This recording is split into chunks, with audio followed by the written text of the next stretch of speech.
미래의 종교는 어떠한 모습일까라는 주제로 코로나 시대 경제는 물론 우리 모든 인류가 정신적으로 상당히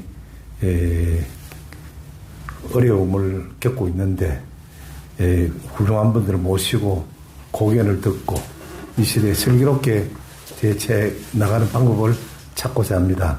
오늘 참여해 주셔서 고맙습니다. 감사합니다.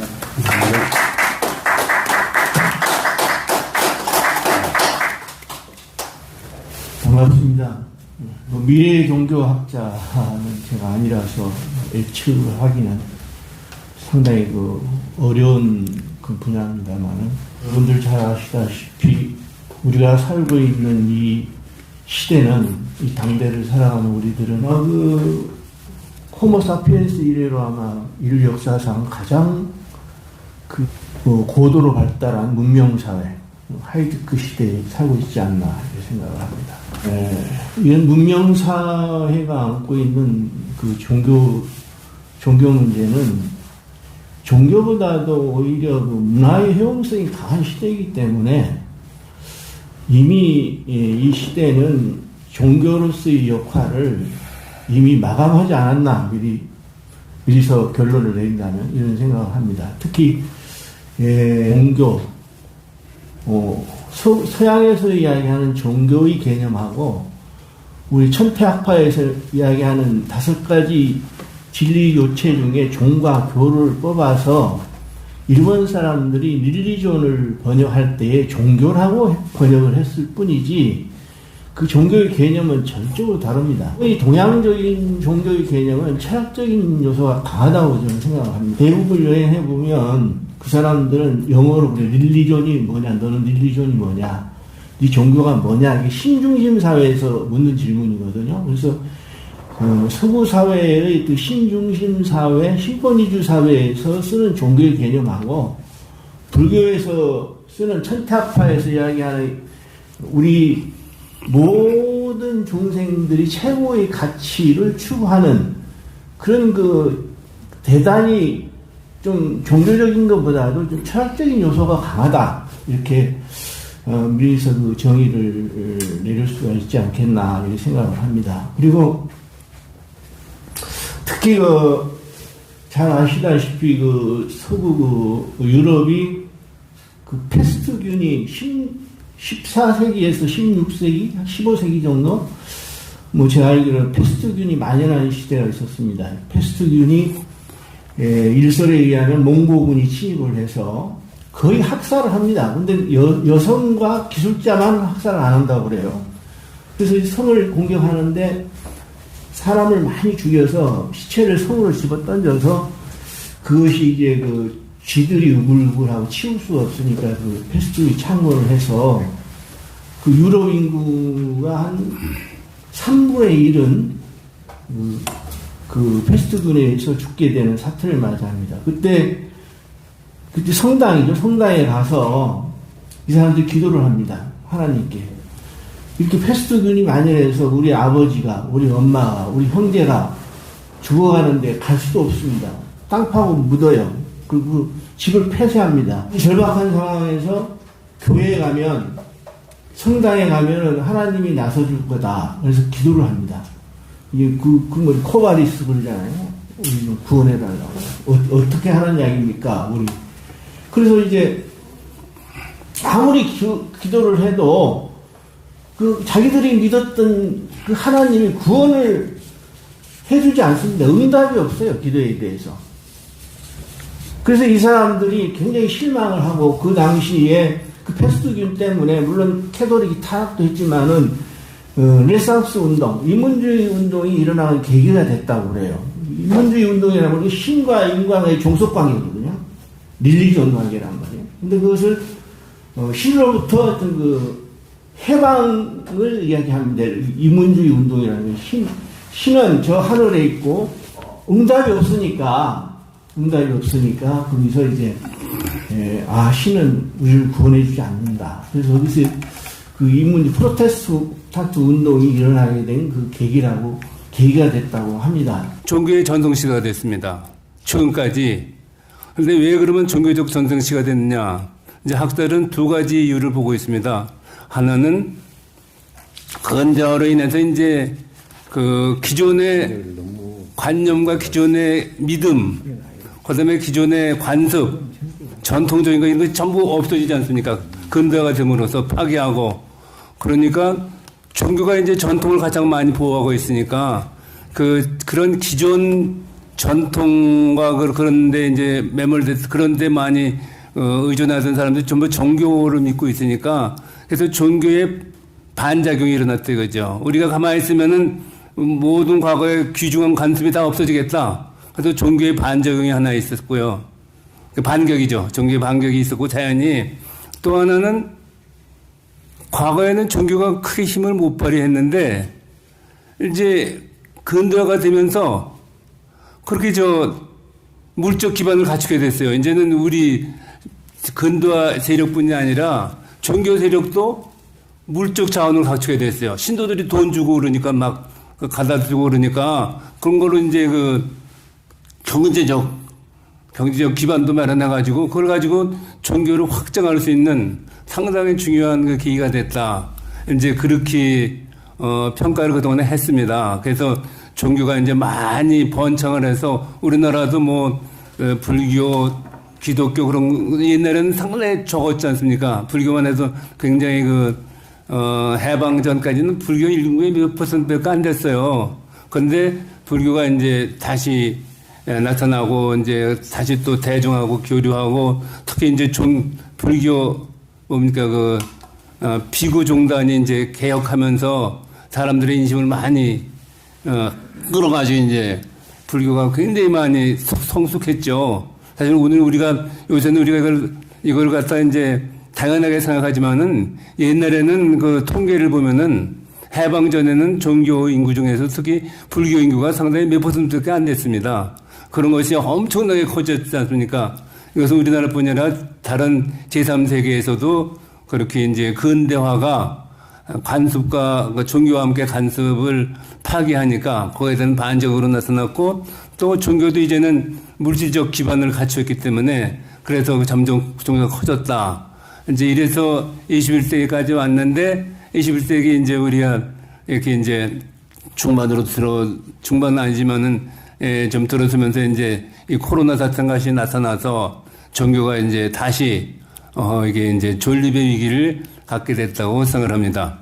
그런데 이제 아까 우리가 우리 안내 발표에서 얘기한 것처럼 이제 원래 불교나 기독교나 사실은 원래 기원은 옛날에 고대로 돌아가려고 할 수 있습니다. 피타고라스로부터 고대 학자, 또 우리 동양 갔으면 노자, 공자, 우리도 부처님 이런 식으로 이제 그때부터 종교라는 것이 이제 기원이 됐고 그때의 종교는 기독교도 마찬가지로 불교와 마찬가지로 지식과 종교가 일치했었어요. 그래서 이제 서양에서 아까도 말씀하셨지만은 한 18세기, 19세기 초기 그때쯤 돼가지고 번창했던 세오소피라는 그 운동이 있지 않습니까? 그래서 그거는 이제 신지학이라고 하죠. 신지학. 그러니까 신의 영역과 인간의 지식의 영역이 원래는 일치했던 거다 이거죠. 피타고라스부터 원래 과거 종교에는 근데 근대화가 되면서 이것이 이제 지식 세력이 너무 이제 그런 과거의 영적인 지식이 아니라 이 세속적인 지식만 발달시키면서 영성이 약화됐다고 이제 볼 수 있고 그걸 다시 부흥시키자고 이제 세오소피 같은 운동이 일어나서 이것이 상당히 당시에 18세기, 19세기 초기에는 굉장히 강했는데 그 전통이 막 지금까지 되고 있다고 생각하고 그래서 이제 미국이나 아까 티베트 얘기했습니다. 지금 저희도 미국에 가봐도 티베트 불교가 하여간 불교를 주도하고 있어요. 하여간 영성을 주도하고 있습니다. 그런데 그것이 이제 우리 영성 운동과 상당히 일치하다고 보고 이제 그런 방향으로 이제 종교의 겉모습은 자꾸 줄어들지만은 실제적인 모습은 자꾸 인간의 심성에 파고들어서 그러한 영성으로 돌아가는, 그래서 진짜 원래 종교의 모습으로 들어가는 그런 경향이 이제 강화될 것이 아닌가. 대충 이제 그렇게 일단은 말씀드리겠습니다. 사실상 그 종교와 깊은 인연이 있는데도 인연이 닿지 않아서 입문은 못했습니다. 절에도 많이 다녔고, 천주교는 또 제가 백년성당 건립 추진이었고, 원불교는 제가 원불교 탄생지 지역의 출신입니다. 그래서 많이 다녔고, 기독교도 고등학교 다닐 때 많이 다녔지만은, 그러나 마음에는 종교가 있습니다. 저는 종교를 마음을 편하게 해주는 것이다, 이렇게 생각을 하고, 저녁에 잠을 잘 때도 하느님, 관세음보살님, 요즘은 아미타불립을 많이 합니다. 예, 그래서 이렇게 하면서 마음을 편하게 먹는데, 결과적으로 이 마음을 편하게 하기 위해서는 자유가 중요하다고 생각합니다. 그래서 자유라고 하는 것은 스스로 결정할 수 있는 힘인데, 보통은 외부의 압제로부터 이제 나오는 걸 자유라고 생각하는데, 그것 관리하기도 쉽지가 않습니다. 왜냐하면 요즘 같으면 코로나가 나오니까 그 상당히 누군가에게 의지하고 싶고 의존하고 싶은 마음이 강해집니다. 즉 조그마한 두려움에도 누군가에게 의지하게 됩니다. 그래서 저는 종교는 절대로 약화되지 않는다, 이런 생각을 갖습니다. 다만 지금 종교의 위기냐 기회냐 한다면은 이건 약화되지 않으니까 당연히 기회로 잡아야 한다는 거죠. 저절로 기회는 오지 않습니다. 기회는 잡아야 오는 거지. 그렇다고 하면은 전도하는 방법이나 종교활동을 행동으로 옮기는 방법은 달라져야 되지 않겠냐. 그렇다고 하면은 사람들의 마음이 상당히 다시 갈 텐데, 예를 들면은 제가 얼마 전에 어느 절에 갔더니 말씀을 하시기를, 과거에는 명부전에 사람들이 안 들어갔을 뿐만 아니라 젊은이들은 아예 그 근처에 가지도 않았는데, 지금은 명부전에 꽤 기부금이 많이, 이 보시함에 돈이 모인다고 합니다. 젊은이들이 많이 가고. 그러니까 아무래도 젊은이들은 앞으로 살 일이 많으니까 그만큼 자기의 그 내세라든지 이런 것에 걱정이 많은 것 아니냐, 그런 말씀을 들었습니다. 저는 그래서 앞으로 종교는 모든 사람들에게 자기가 혼자 자기 결정권을 행사하기 어려우니까 성스러운 존재에게 의존하고 또 그 힘을 빌려서 자기 마음을 편하게 하면서 자기의 인생의 행복, 그것을 가꾸기 위해서 앞으로도 기회는 계속한다, 저는 이렇게 말씀드리고 싶습니다. 예. 우리 박성주 박사님 수고하셨습니다. 주제가 우리 지금 이 현재 상황, 처해 있는 상황하고 아주 잘 맞는 주제를 우리 정 작가님이 주제를 잘 잡아주셨습니다. 감사의 말씀드립니다. 뭐든지 불교에서 특히 그렇고요. 성주괴공, 그러니까 성하면은 이제 머무르게 되고 성했다가 그 다음에 멸하게 되고 이렇게 되는 게 이제 세상의 이치입니다. 아까 큰 스님께서 말씀하셨지만은 종교가 너무 팽창되고 또 지금 현재는 기업화되고 그랬습니다. 그래서 이제 성직자 종교인들의 어떤 일탈 행동들, 계율의 문제, 율장의 문제, 사회적인 문제들이 대두가 되고, 중요한 사실은 어차피 이제 코로나 시대가 끝나고 나 수행과 기도는 존재한다. 지금 수행을 매일매일 하고 있지만 두려움입니다. 미래에 대한 두려움. 종교라고 하는 것은 무외시, 두려움을 없애는데 가장 큰 관점인데, 이 두려움은 상존합니다. 언제든 누구든지. 그래서 종교라는 것은 형태가 바뀔 뿐이고, 아까 차관님 말씀하신 대로 새로운 형태의 종교가 이루어질 것이고, 그래서 이제 많은 사람들이 지금 보면 어린 아이들이 지금 스마트폰, 컴퓨터에 익숙하다 보니까 이런 쪽으로 가게 되고, 이제 가장 큰 문제는 뭐냐면 이제 이런 세대들이 인성에 대한 문제가 있을 것이다. 또 소통에 대한 문제가 있을 것이라고 하는 것은 뭐 자명한 사실입니다. 그래서 우리가 앞으로는 그 문제를 우리 기존 기성세대에서 논의가 돼야 되고, 그렇게 방향을, 저는 항상 홍익을 이야기하거든요. 널리 이롭게 한다. 이거를 지금 실천을 해야 되고, 중요한 것은 알고 있지만 실천을 못한다. 그리고 지금 수행 방법에 있어서 기독교는 도거 수행입니다. 막 울부짖으면서 그냥 소위 말하면 방방 뜨는 수행을 하게 되면 뇌과학을 연구해보면 이게 도거 상태로 빠져버립니다. 뇌파의 작용입니다만은 이래서 정말 우리가 눈살을 찌푸리게 하는 전철 안에서 또 뭐 이렇게 선교를 한다고 하고 뭐 이렇게 좀 불편하게 하는 부분들이 있는데 이것도 이제 우리 의식들이 성장이 되고 세대가 바뀌면 자연스럽게 멸할 것이다. 단 이제 불교도 마찬가지로 지금 뭐 불교에서 명상붐이 있고 하는데 이것은 앞으로도 아마 크게 발전될 것이고 저희 쪽에서 지금 우리 전법단에서 해야 될 일이 뭐냐면 그야말로 남들이 하지 못하는 과학화 첨단으로 가서 이것을 욕구 충족할 수 있는 그러니까 개인들이 어떤 스스로 욕구 충족이 되고 두려움을 없애고 이것이 목표라는 것입니다. 그래서 이제 지금 이제 그런 목표를 이루려면 저희 우리 화방큰 스님 같은 선지식들 또 우리 수행자들 이런 사회의 지성인들 특히 총재님 같은 경우는 저희 모시게 된 게 여야가 그렇게 구분이 없이 지금 미국 사회나 한국 사회가 가장 큰 문제가 뭐냐면 양극화되어 있다는 겁니다.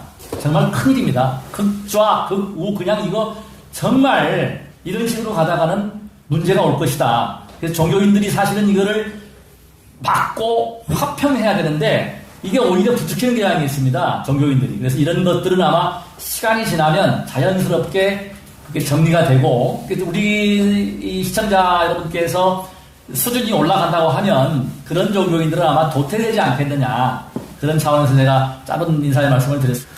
지금 코로나 사태로 인해서 비단 불교뿐만 아니라 각 종교가 아주 어려움에 처해 있습니다.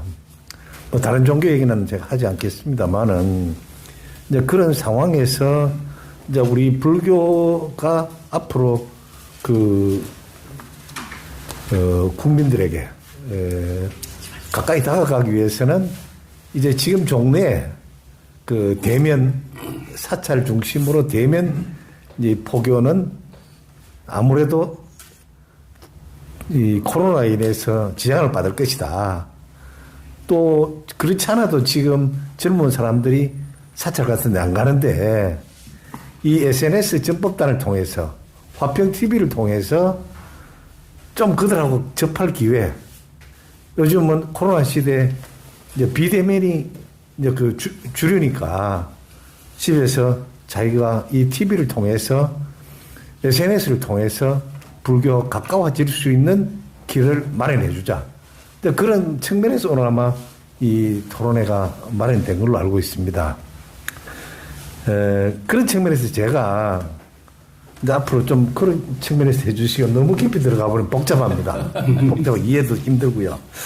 저는 정치인이기 때문에 제가 겪는 이 코로나 시대에 우리 이제 사회 현상을 제가 한번 들어보면 이 코로나로 인해서 우리 국민 생활이 지금 아주 어려워졌습니다. 우리 사회가 어려워지면 뭐가 흥행을 합니까? 제일 사자가 흥행을 합니다. 그 중에 대표적인 사이비 종교입니다. 그 다음에 또 한 게 사이비 언론입니다. 그 다음에 또 한 게 사기꾼입니다. 이 사자 가진 이런 세력들이 우리 사회에 아주 그냥 구석구석에서 나타나기 시작합니다. 그 중에 종교. 이제 그렇기 때문에 아까 결국 우리 작가님 말씀처럼 마지막에 가면 나홀로 교주들이 많이 할 거예요.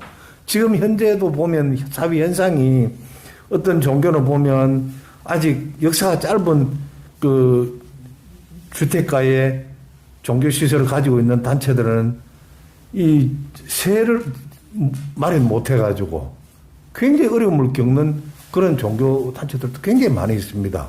우리 불교계도 역시 마찬가지죠. 역사가 짧은 종교시설은 유지 관리가 굉장히 힘든 걸로 그렇게 파악이 되고 있거든요. 그런 가운데 이제 점점 우리 이제 신도들이 줄어지기 때문에 그 틈새를 우리 SNS 전법단이 역할을 해주고 화평TV가 역할을 해주면 앞으로 어떻게 하면 더 잘할 수 있을런지 우리 오늘 참여해주신 우리 귀하신 분들 좋은 말씀 부탁드립니다. 지향하는 세계는 평화와 자유거든요. 대자유입니다. 특히 불교는. 해탈이잖아요. 한국 사회 고민이 하나씩 더 증가해 간다는 것은 교회와 성당과 절이 하나씩 더 많아진다는 이야기입니다. 세계 모든 시민들이 그 번뇌와 고민이 하나씩 사라져 간다면 절도, 교회도, 성당도 다 없어져야 된다. 이런 역설적인 이야기를 한 적이 있어요. 근데 불교는 신은 간단하잖아요. 모든 걸 신을 믿으면 천국에 가고, 코로나에 우리가 감염이 돼도 죽으면 천국에 가는데 뭐 걱정할 거 없잖아요. 그저 천국에 가잖아요. 정강원이 그러더라고, 천국에 간다고. 또 천국에는 가면은 금고가 꽉 차야 되니까 헌금 많이 해야 된다고. 근데 그 사람은 그렇게 하지 않았잖아요. 가짜 스님 데려다가 앞에 놔놓고. 아주 나쁜 사람이 있더라고. 다른 건 모르겠는데, 가짜 스님을 앞에 놔놓고 옷을 입혀놓고 그 짓을 해. 그 천국 간다고 해놓고 코로나 걸리니까 치료받으러 갔잖아. 그러니까 이게 제 이야기가 역설적으로 종교가 없어져야 평화가 온다는 이야기를, 제가 했는데, 불교는 여러분들 잘 알지만은 현대 사회를 새로운 어떤 종교의 가치를 구현하는 데 있어서 가장 불교가 아주 좋은 종교라고 생각합니다. 왜냐하면 명상을 하잖아요, 불교는. 명상. 신이건 부처건 다. 불교는 그렇잖아요. 부처님 말씀하시기를 이 세상의 모든 존재는 변화한다고 했어요. 예수이가 진리가 됐고 부처의 진리가 됐고. 소크라테스죠. 그 누구의 진리건 다 변한다. 변하는데 변하지 않는 것이 있다. 그게 뭐냐? 변한다고 하는 그 사실이다. 변한다고 하는 그 자체만 변하지 않는다. 이 변하기 때문에 시간적으로 나라고 하는 개체라고 존재하지 않는다. 이 말이에요. 공간적으로도 존재하지 않고 무하잖아요. 연기잖아요. 연기 속에서 관계 속에서만 존재하잖아. 우리가 여러분 속에 내가 규정되어지듯이. 그 불교는 사유의 종교예요. 사유. 명상의 종교고, 선나의 종교고, 그 정려 사유수, 이제 선나를 보면 정려 사유수, 생각을 고요히 하고 사유하여 닦는 거다.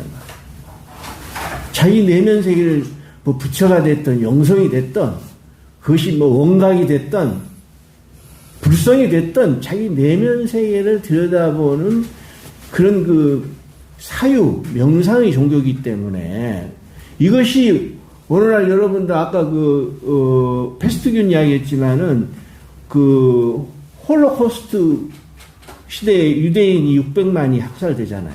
그래서 한번 기도했는데 들어주지 않으니까 그 이후에 자기들을 위해서 메시아는 오지 않았다고 생각했기 때문에 아까 말씀한 하버드, 예일, MIT를 중심으로 해서 유대인들이 교수들이 미국의 불교를 주도하고 있어요, 지금. 단지 여러분들이 생각하기에 우리나라가 유교 패턴의 어떤 국가이듯이 미국이라고 하는 사회는 기독교 패턴의 국가입니다. 기독교적인 윤리관을 갖고 있는 도덕을 갖고 있는 나라예요. 생활에 스며들어 있었지 종교적인 역할은 이미 끝나온 상황입니다.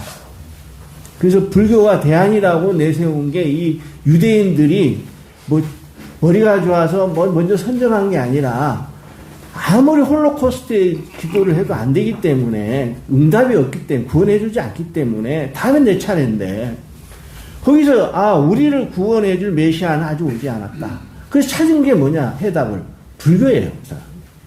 그 티베트 다라이 라마고 유럽은 틱낙한 스님이 주도하고 있죠. 틱낙한 유럽도 굉장합니다. 그 모양만 그렇지 모양만 교회고 모양만 성당이지. 아까 얘기 I am Christ라고 내가 하나님이고 유아르까 네가 하나님이고 내가 하나님이다. 금강경을 안 읽는 목사들이 없고 훌륭한 목사들 금강경을 안 배우는 신부가 없대요. 그럼 다 하고 있습니다. 불교를 알지 않으면 종교로서의 가치를 갖고 사람들이 전파를 할 수가 없어요. 그 정도로 모양만 성당이고 모양만 첫 교회지 내용은 불교라는 거예요. 내용. 그래서 요즘에 지금부터 1세기 이전에 한거리 가니까 해방신앙을 주창했던 신부가 있다. 구스타프가 아니라. 신이라고 하는 것은 너희 잘 사는 나라의 신이지 못 사는 나라의 신이 아니다. 무엇이든지 우리 민족을 위해서, 무엇이든지 우리 못 사는 민족, 라틴 아메리카 사람들을 위해서 해주는 게 신이다. 신이 멀리 있지 않고 나를 위해서, 우리 국가를 위해서 뭔가 주는 것이 신이지, G7 너희들 잘 사는 나라 물량을 그렇게 많이 확보하고 세계 땅들이 4분의 3을 가지고 있고 인구의 4분의 1이 세계를 통치하고 있는데 그 너희들 하나님이 우리 아니라고 이미 1세기 이전에, 그리고 뭐 이체도 그렇고, 그러니까 이미 신의 시대는 가버렸습니다. 이 시대는 아까 말했듯이 뭐 종교를 통해서 어떤 그 영험을 얻고, 그리고 종교를 통해서 어떤 그 가피를 입고, 그런 건 2차적인 문제고, 우리 현대인들에게 가장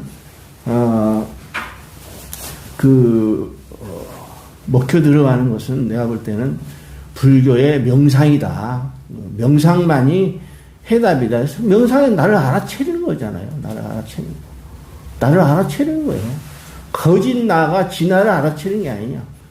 불교를 알면은 불이잖아, 불이. 중도, 공, 연기, 이게 뭐냐면은 극락과 극고가 있는데 그 이야기는 낙이라고 하는 것은 즐거움, 행복이라고 하는 것은 뭐냐? 극고도 극락도 아니고, 그 음악을 선율하듯이, 피아노를 선율하듯이, 강하게, 기타처럼 강하게 땡기면 센 소리가 나고 약하게 땡기면 저음이 나오듯이 선율을 잘한 하모니아와 같은 하모니. 그 하모니가 대자유고, 중도고, 연기고, 공이라는 거예요. 부처님이 말씀하시기로.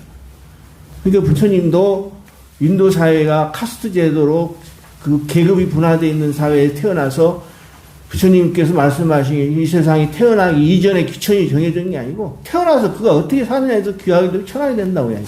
카스트 제도 부정했잖아요. 이것을 정치적으로 군사적으로 해결하려고 했던 분이 아니라 부처님께서는 종교적으로 인류 평화 문제를 해결하는 종교 혁명가입니다. 상당히 데미칼한 분입니다. 그런 차원에서 우리가 그 세계를 구원할 방법이 뭐냐? 불교적 참선이다. 명상이다. 이렇게 말씀드릴 수가 있습니다. 세 가지의 이역 요인에 지금 놓여있다 이렇게 생각을 합니다. 하나는 전 세계적으로 불어닥치는 이 4차 산업혁명 인공지능 시대의 문제입니다. 이걸 디지털 문명 시대라고 이야기를 해서 얼마 전까지에 우리가 말하는 정보화 사회, 정보화 시대하고는 차원이 다른 문명사적 변화다. 모두들 그렇게 이야기하고 있습니다.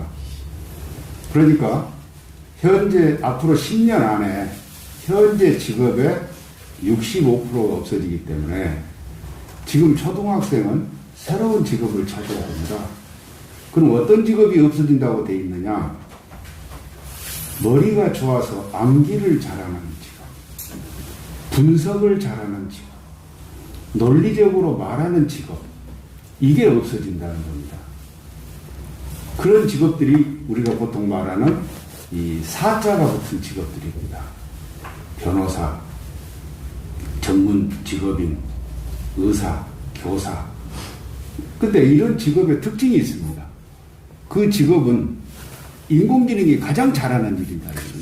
예, 인공지능이 잘하는 게 기억 무한대죠.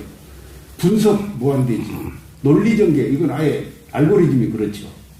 그러니까 인공지능이 다 이게 해버린다는 거죠. 그래서 이런 디지털 문명 시대에 어떻게 해야 되느냐. 이래서 나온 처방들이 지금 굉장히 많습니다. 서적들이.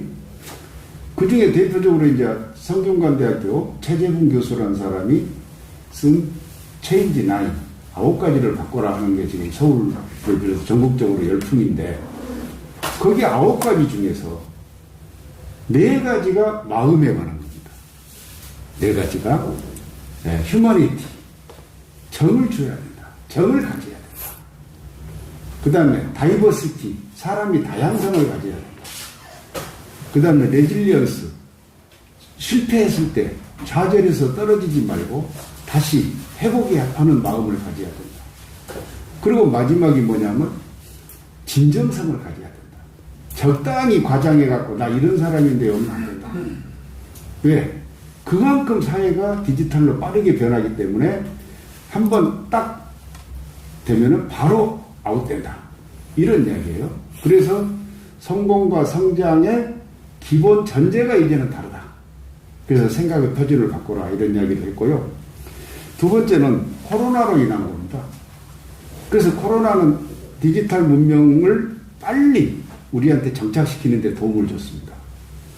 그러면 지금 모든 사회 현상이 종교도 예외가 아닙니다. 사람들끼리 물리적으로는 비대면입니다. 언택트죠. 그런데 대안이 나와 있습니다. 뭐라고 대안이 나와 있냐? 다른 측면으로는 컨택트를 하라는 겁니다. 그래서 언택트와 컨택트를 동시에 해야 된다. 그리고 다른 분야로 컨택트는 뭐냐? 어디서 하느냐? 바로 이걸 가지고 하라는 겁니다. 맞습니다. 예. 이 스마트폰에서 앱으로 하든지 유튜브로 하든지 문자를 보내든지 모든 컨택트를 상대방이 보고 여기서 바로 눌러가지고 할 수 있도록. 그래서 어떤 그분은 그런 이야기를 합니다. 모든 권력은, 모든 돈은 손끝에서 나온다. 그러니까 이제 우리 모든 분야가 예외 없이 물리적으로는 비대면으로 되기 때문에. 그리고 또 이런 이야기 하는 분도 있습니다. 서울대학교 김남도 교수가 하는 이야기인데요. 포스트 코로나, 애프터 코로나 이런 말이 있었지 않습니까? 네, 그래서 비포 코로나는 B시고 애프터 코로나는 AD다. 예를 들어서 예수 태어날 때 예를 들어서 AD가 아니다는 겁니다. AD가 아니고 뭐냐? WC라는 겁니다. 위드 코로나. 코로나하고 같이 가야 될 세상이다 이제는. 이 말은 뭔 말이냐면은 비대면이 기본적으로 같이 간다는 겁니다. 과거에 어떤 병이 아까 스님께서 말씀하셨던 큰 스님이 말씀하신 흑사병이 3년간 갔다. 또 스페인 독감이 3년 갔다는데 이건 3년이 아니라 이런 유형, 꼭 코로나만이 아니라 이런 유형이 앞으로 계속된다면 마스크를 벗지 못할 수도 있다. 이런 이야기 하는 분들이 있습니다, 지금. 맞습니다. 예. 그러면 이제 모든 사람들이 비대면 되니까 여기서 어떻게 해야 되겠습니까? 종교도 콘택트로 가야 됩니다. 뭘로? 스마트폰으로 가야 된다는 거죠. 그래서 우리 스님들도 목사님도 전부 다 이제는 포노 사피엔스가 돼야 된다. 스마트폰을 잘 다루시는 분들이라 해야 된다. 그래서 이제 최재봉 교수는 포노 사피엔스라고 하고 있고, 세 번째 이역은 인구 전략입니다. 금년도 국회의원 4.15 총선 때 선거 연령이 한 살 내려갔습니다. 그러니까 늘어난 유권자가 54만 명이 늘어났습니다. 그러면은 이제 우리 보통 이제 이렇게 그 나이 될 때까지 또 이렇게 사망하는 분들도 있기 때문에 우리는 좀 늘리면 60만 명이 태어났다고 가정할 수 있는데, 지난 2019년 12월 말 현재 30만 명이 무너졌습니다. 매년 2만 명 정도가 줄어듭니다. 그런다고 하면 앞으로 10년간 남아야 25만 명 정도가, 250만 명 정도밖에 안 될 것이다. 그리고 40년 해봐야 겨우 1000만 명밖에 안 될 것이다. 이런 이야기입니다. 그러면은 지금 20세에서 40세까지의 이 왕성한 20년간을 보통 한 1800만 명 보고 있습니다. 지금 진짜. 근데 앞으로 1000만 명, 40년간 1000만 명 나와야 겨우 한 650만 명 정도밖에 더 되겠습니까? 20년 동안에. 예. 그래서 이런 속에서 모두가 인구 부족에 허덕이게 됩니다. 그래서 제가 이제 종교들도 이렇게 종교 성직자 입문하시는 연세들을, 나이들을 다 더 높였다고 말씀을 많이 듣고 있습니다만은 거기뿐이 아니고 대학은 대학대로 뭔대로, 사회는 또 사회대로 기본 소비자 수요가 없어지다는 거죠. 집도 수요가 있어야 집값이 오르지 않습니까? 앞으로 몇 년 되면은 집에 수요가 없어진다는 이런 게 있고요. 또 하나 이제 좋은 일은 있습니다. 이 세 가지 위험 문제가 있는데 마지막으로 좋은 것은 뭐냐면은 이 5G 통신이 지금 5G가 올해 2년짜리입니다. 그런데 아직 개통이 뭐 잘 안 된다는 등 해서 상당히 있는데 저는 그건 앞으로 3년이면은 전 세계적으로 해결이 된다 이렇게 보고 있습니다. 지금 어떤 일이 있냐면 구글이나 아마존이나 요새 그 테크 기업이라고 하는 세계적인 미국 기업들 중심으로 대기권에 이 5G를 중개하는 풍선을 지금 또 올리고 있습니다. 그리고 또 스페이스X 같은 회사에서는 선진권에 인공위성을 쏘아 올리고 있습니다. 그게 뭐냐? 5G 중계기입니다. 그러니까 앞으로 그게 이제 완결이 되면은 초연결 시대의 바로 이제 전초인데 전 세계적으로 스마트폰과 싸지면서 이것을 지금 아프리카, 남미 이런데 우리 어린 소년들도 다 이걸 가지고 있을 정도로 그래서 세층 80억 인구가 스마트폰으로 연결된다 이렇게 이야기를 하고 있고 연결 방법은 하늘을 통해서 연결이 된다 이렇게 봅니다. 지금은 스마트폰이 여기서 기지국까지만 무선이고 기지국과 기지국은 유선입니다. 그래서 이게 유선전화인데 앞으로는 진짜 무선전화가 된다는 겁니다. 전 세계적으로. 그래야 되면 어떤 일이 생기냐? 이제는 우리도 저는 개인적으로 그런 욕심을 갖고 있습니다. 아까 저는 이 믿음에 대한 섬스러운 존재에 대한 믿음과 그 힘으로 자기가 마음이 편하게 해주겠다는 이런 추세는 계속 있다. 다만 그 방법이 기존 종교로 갈지 아니면 일일 종교로 갈지 뭐냐 이런 말씀들이 있었습니다만은 그러나 그런 걸 하면서도 이제는 세계를 상대로 해보자. 예, 이런 그 좋은 기회도 온다 이런 말씀 드리면서 마치겠습니다. 종교의 사회적 역할에 관해서 말씀을 할까 합니다. 그래서 이제 이 사회라는 것이 몇 가지가 있다고 이제 옛날에 그 유명한 사회학자였던 탈코트 파슨즈라는 분이 이제 유명한 얘기가 있습니다. 사회는 뭐로 이루어지느냐? 첫째는 통합으로 이제 사회가 그냥 가만 놔두면 전부 분열되지 않습니까? 그래서 그걸 통합하는 역할이 종교고, 그 다음에 이제 사회를 적응시키는 새로운 상태에 대해서 적응하는 역할이 이제 아답테이션. 저 역할이 뭐냐면 그것이 이제 경제랍니다. 경제를 통해서 사회가 통합되는 거, 그 적응이 되는 거고, 그 다음에 세 번째로 이제 사회가 유지를 해야 되지 않습니까? 현재에 있던 것이 후손에 또 물려주고 그래야 되는데, 그걸 하는 역할이 이제 교육. 그리고 이제 마지막으로 정치 역할은 이제 목표 수행. 한 국가가 정치를 통해서 목표를 수행하지 않습니까? 그래서 그렇게 이제 나누고 있는데, 요거는 이제 종교가 통합의 역할은 못했죠. 그래서 종교가 오히려 통합의 역할보다는 갈등의 역할을 했습니다. 특히 이제 중동이나 이런 데서 종교 전쟁이 오히려 일반 전쟁보다 많아졌으니까. 그래서 그게 어디에 있느냐?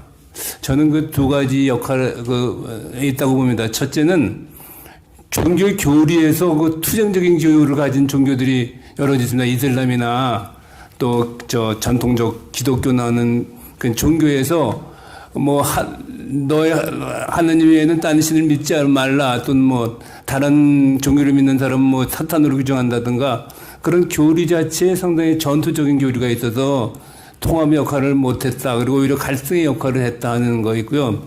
또 하나는 이게 이제 기존 종교는 신도수를 놀리는 게 목적이지 않습니까? 다 성직자가 있고 이제 하니까 신도수를 높이는 걸 목적으로 하다 보니까 마치 정치사회에서 국가들이 영토 누리듯 합니다. 그래서 종교 간에 갈등이 없을 수 없죠. 자기 신도를 늘려야 되고 상대방 신도는 적게 해야 되니까 그런 의미에서 종교가 원래 역할은 통합인데 그것이 통합의 역할을 못하고 오히려 갈등의 역할을 했다. 그런 측면으로 생각할 수 있습니다. 그런데 그거를 이제 다시 한번 생각해 보면 어떻게 되느냐. 종교가 사실은 통합의 역할인데 그 중에서 중요한 역할은 이 종교가 불교로 말하면은 탐심과 진심, 치심을 이제 닦는 것이 우리 불교의 중요한 역할 아닙니까? 근데 특히 이제 그걸 어떻게 사회를 그렇게 이제 부드럽게 하는 것이 종교냐면은, 경제 생활에서 만족을 못 하잖아요. 누구든지 더 많이 갖고 싶으니까 탐심이 많지 않습니까? 그래서 탐심을 조절하는 역할을 해야 됩니다. 종교가. 탐심을 조정하는 역할을 하지 못하면은 탐심 때문에 사회가 계속 갈등을 하지 않습니까?